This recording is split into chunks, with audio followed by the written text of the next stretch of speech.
All you do is read the news, Ron Burgundy. I never had a rap crew, we do the Victor Cruz. Suits like Pitbull, this is an emergency. The game on life support, I can't give it surgery. Hey, it's AJ in the studio with Sacario. That's me. Yo, that came out of nowhere. So we're here to talk about some of the work that he's done for the past 10 years in the industry. Yeah. So just talk to your fans, let them know what you're doing. I go by the name of Sacario, aka Mr. Wonda, in case you never heard of me before. I'm a rapper, I'm a writer, executive producer. Now I'm a filmmaker. You know what I mean? So throughout the years, man, besides the rap stuff, I've been ghostwriting for other people. And just, living my life, you know what I mean? I think a lot of times as recording artists, they almost think that we're not human, like we don't have regular lives too, and timing is everything. A lot of the hottest guys out right now are guys that have been in the game for a long time and just had to regroup and, and reintroduce themselves. So for me, it's just been getting in where I fit in, you know what I mean? Now doing the film stuff now, and like I said, doing the ghostwriting. Putting out mixtapes every year. Every year I've always put out a mixtape. Sacario the Boss series, part 1, 2, 3, 4, and 5. Every year I made sure I put that out. And just always putting material out, but the game has changed, you know what I mean? It's a different game now. So let's talk about that.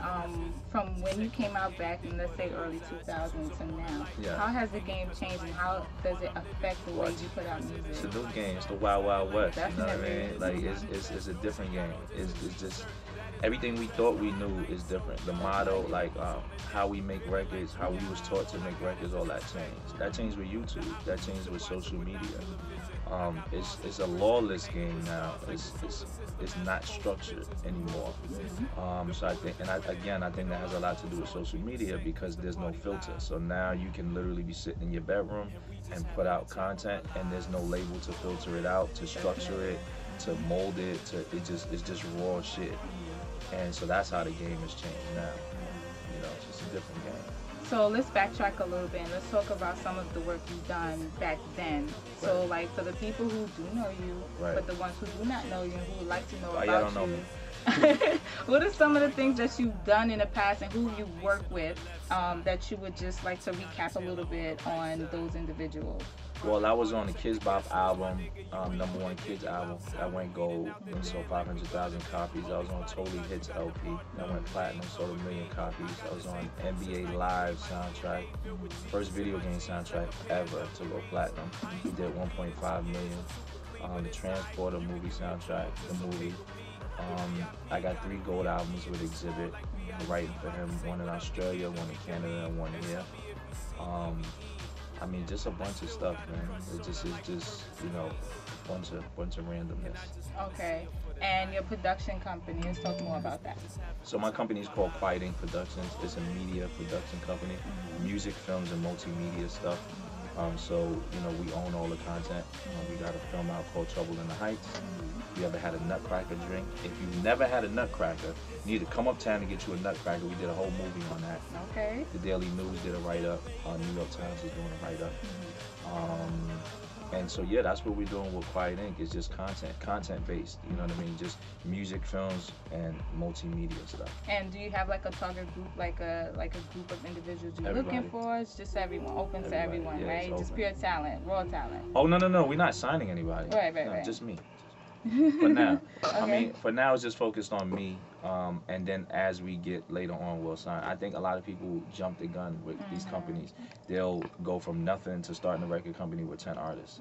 Can't do that. Right. You know what I mean? You get 1, which is me. Focus on my stuff, get me where we need to be, then we'll gradually bring in 1 or 2 or 3. But for now, it's just we have enough content to put out.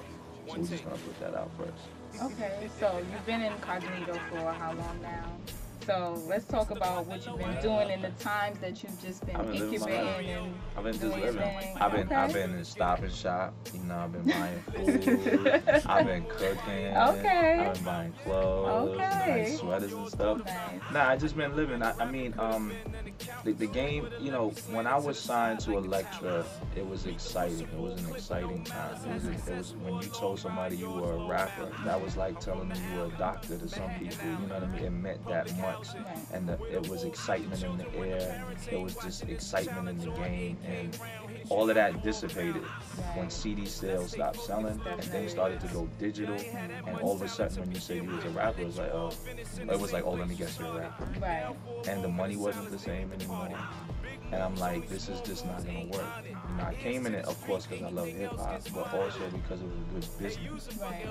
And when that business went down, it just wasn't for me. I had to think, like, do I really want to do this? I had to diversify, get into other things. I tried a bunch of other little things that I had my hands in. I'm good at using my connections to put one with two. So somebody may need something that I have in terms of a connection. I make that happen. I take a cut. I'm a hustler. You know what I mean? So whether it's been films, whether it's been fashion, whether it's been music, I'll put one and two together, take my piece, and I eat off of that. Okay. But now, with digital sales coming back and just being so strong now, and there's like new excitement in the air with the streetwear now, the new streetwear, the art movement, you know, everything is coming back. And it reminds me from being an early 2000 cat the way it was. To see Pusha come out and do 70,000 with no single, that's telling you something. And a lot of these new guys that are out now that people would think like, these dudes control the market. They're not selling no records. So, but you have somebody like a Drake that'll come out and do 650. Right. So that means that people are buying what they want to buy. Right. They're buying, but they're not buying bullshit. They're buying what they want. Right. People would think consumers are stupid, but they're not. They're impulsive, but they know what they want. Right. So for me, I looked at it like this is the time for me to reinsert myself because the buyers are smarter. They're not taking bullshit. And it's time for real artists like myself where we can really flourish in this market. So that's why I came back now. Okay, and with that being said, what are some of the things you're working on currently within Currently, we releasing a lot of music. My man boy Wonda did this joint. Him and his production team did this record called Open Bar that we got out. Another record called Banksy, based on y'all got to get up on Banksy. Banksy's in New York right now, turning up. You know what I mean? So I did a whole record called The Banksy. Just releasing a lot of content. I mean, my partner, I got this one record called Every Day's a Saturday. And when I put it out, he was like, "That's it, we got the one." I'm like, "Nah, let's keep creating. Let's flood the market. Let's flood the strip." You know, I always say they think you lucky when you got one record. When you got 7, you ain't lucky. They taking you serious. So put out 7 records. Like I said, the Nutcracker's out, Trouble in the Heights. I'm doing another documentary. I started a production company, so we moving with that everywhere. You know, and just I'm in every event. Instagram.com/ Sacario the Boss. It's Poppington, so crazy, so crazy. You know what I mean? Yeah. But we just in every event, man, just trying to, you know, reintroduce. You know, for me, I don't dwell too much on the past, but I do believe in looking at the game tape, so to speak, where you kind of look at, well, this is what I did wrong, this is what I need to fix. I didn't show my face a lot. I hated interviews. I would have never done this back in the day. Oh, wow. I just don't like, I didn't like doing it. So now I'm doing more interviews.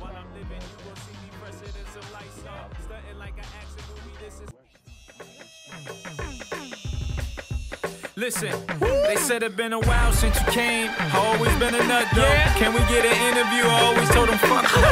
Hand block the camera like a giant Justin Tuck though. Flow hot, burn tongue, word sharp, cut throat. Automatic spitter and I breathe out gun smoke. My goons are small but get treated like my tumbo. Greeted by the owners when we seated in the front row. Quiet here, everything is like Dumbo. Sacario, you know you heard of me. All you do is read the news, Ron Burgundy. I never had a rap crew, we do the Victor Cruz. Suits like Pitbull, this is an emergency. The game on life support, I came to give it surgery. You had it for a while, now I steal it back, burglary. I represent New York like the World Trade.